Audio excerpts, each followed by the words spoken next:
أعلن نادي ليفربول مساء الجمعة 11 يوليو 2025 عن قرار تاريخي يتمثل في حجب القميص رقم 20 بشكل دائم في جميع فئات النادي، بما في ذلك الفريق الأول للرجال، الفريق النسائي، والأكاديمية، تكريماً لذكرى لاعبه البرتغالي الراحل ديوغو جوتا. 1.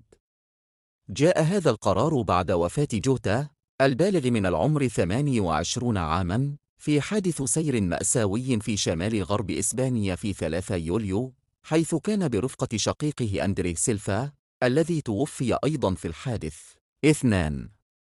أوضح النادي أن هذا التكريم غير المسبوق في تاريخه البالغ 133 عاماً تم بالتشاور مع زوجة جوتا روتي وعائلته.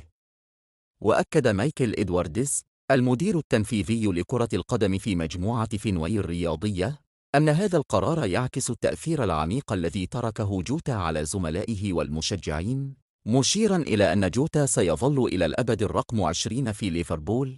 3.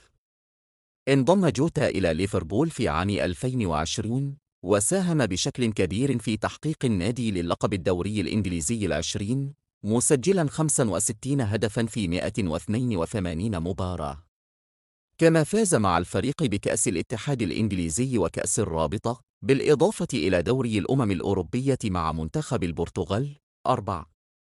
في إطار تكريم إضافي، سيشهد اللقاء الودي المقبل بين ليفربول وبريستون نورث أوند المقرر يوم الأحد دقيقة صمت وارتداء اللاعبين شارات سوداء وعرض لافتات رقمية تكريمية، بالإضافة إلى أداء نشيد لن تسير وحدك أبداً قبل انطلاق المباراة.